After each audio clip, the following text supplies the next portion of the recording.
Vous allez nous parler du dos. Ça me parle du dos, la maladie du siècle. Beaucoup de personnes se plaignent de douleurs dans le dos. Quelles sont les causes? Qui n'a pas mal au dos?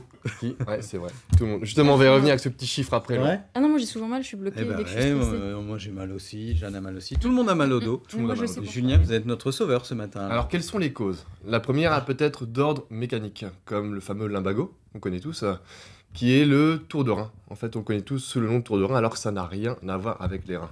Ah non, les reins ça filtre. Non, mais on dit tout ça, je me suis fait un tour de rein, quoi, tout simplement, alors que ça n'a rien à voir. Alors c'est où alors? Bah, c'est à ce niveau-là, c'est sûr, au niveau des lombaires, au bas du dos, mais ça n'a rien à voir avec les reins. C'est un étirement excessif et brutal, en fait, des muscles. Enfin, c'est une contraction excessive et brutale suite à un étirement excessif.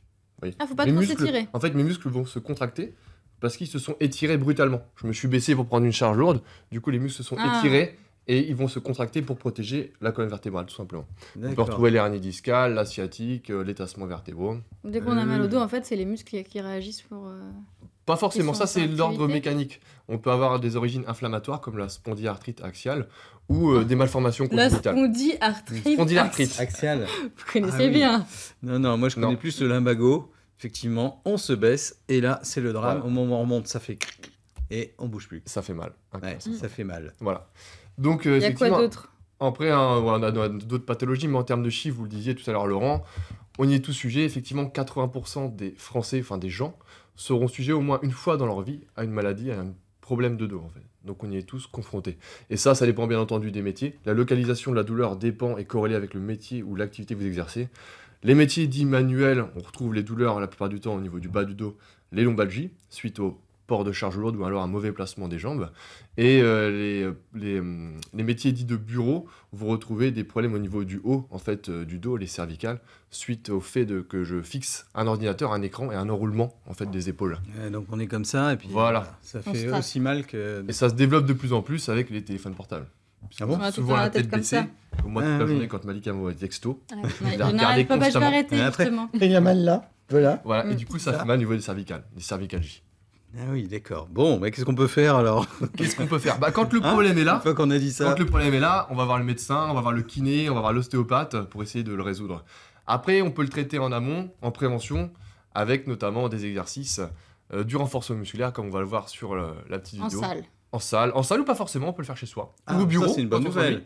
Ça, c'est un exercice qui sert principalement à travailler les fessiers, mais lorsqu'on se concentre, on peut travailler le bas du dos, les lombaires, davantage. Ça s'appelle le pont. Vous aimez bien, Jeanne, ces images? Non, je ne dirais rien. C'est vrai que ça fait un peu sexy. C'est très zoomé, hein. Oui, c'est pas moi qui ai filmé, hein. C'est bien. Ah, voilà, on se rend mieux compte comme ça. Là, par exemple, je pourrais me redresser davantage. On cherche à travailler le haut du dos, on le fait doucement, cet exercice sur du tirage. Et puis, ce qui est différent avec l'exercice précédent ici, c'est la position des mains. Là, en prise marteau, on va longer le long du dos, le long du corps, pour bien resserrer les omoplates le long de la colonne vertébrale et travailler la partie haute du dos. Voilà. Le but, en fait, c'est de muscler son dos. C'est de muscler son dos. Le premier exercice sert à muscler le bas du dos, et les deux suivants servent à muscler le haut, en fait. Plus on est musclé, moins on a mal au dos. Moins on sera sujet à avoir des problèmes, des douleurs, moins on rencontrera, en fait, c'est ça, de petits pépins. Alors, il paraît que pour pas avoir mal au dos, quand on a un peu mal, il faut plutôt bouger que de rester immobile. Tout à fait. C'est le fait de la sédentarité, en fait, des muscles. Et les muscles servent à protéger, à renforcer tout ce qui est colonne vertébrale. Donc c'est vraiment important de se muscler. Et puis de faire aussi des étirements pour assouplir les chaînes musculaires et donner plus de mobilité à mes articulations. Quels étirements, par exemple? On peut étirer tout simplement les jambes, c'est étirer les ischio-jambiers, les quadris, qui eux vont s'insérer et vont avoir un lien avec la colonne vertébrale. Et donc on va gagner un peu en souplesse au niveau des lombaires. Donc on étire les jambes pour pas avoir mal au dos. Voilà, c'est ça. Tout est lié. Il n'y a pas la respiration aussi à travailler un petit peu? La respiration joue aussi, on a plein de petites choses. Après le dos, le sujet du dos est très très large, il y a plein d'origines.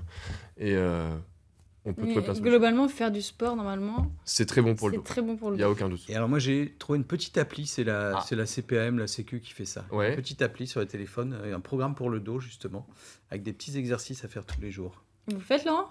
Ouais, je l'ai fait, j'ai essayé. Et il y a eu un changement? C'est quand on a mal, on fait des petits exercices, on finit par se connaître en fait. Ouais, voilà, ouais. Donc on sait ce qu'il faut faire. Mais quand on a mal, surtout, il faut toujours tout de suite aller se faire manipuler. Quand on a vraiment mal, parce que si on n'y va pas, ça va. Quand on a mal, c'est bien d'aller voir un spécialiste qui va nous trouver l'origine du mal. Comme je vous le disais, les origines mécaniques, origines inflammatoires ou autres. Les exercices vont dépendre de nos problèmes, de différents problèmes. On a plein de problèmes différents. Donc, allez voir vraiment un spécialiste qui va vous dire ce qu'il faut faire. Ces exercices sont vraiment à titre préventif. Mais ce qui est bien, c'est de savoir l'origine du problème. Fréquence des exercices 2 à 3 fois la semaine, quand vous ennuyez au bureau. Donc peut-être tous les jours, ça dépend. C'est-à-dire que ramener l'élastique, se mettre à 4 pattes, comme ça, c'est pas... À 4 pattes, comme vous voulez. Oui, c'est pas à 4 pattes. L'élastique, ça va, il tient dans le bureau. Lorsqu'il n'y a personne, que Laurent n'est pas là, Malika, tac, vous allongez, vous asseyez sur le bureau et c'est parti. Je viens faire une pause à la cafette, puis je vous laisse le bureau. D'ailleurs, c'est ce que vous disiez tout à l'heure. On le dit pas. Un truc sur la porte pour... Oui, je préviendrai. Oui, d'accord. Non, mais en tout cas, faire ces exercices, c'est de la prévention. C'est de la prévention, ouais.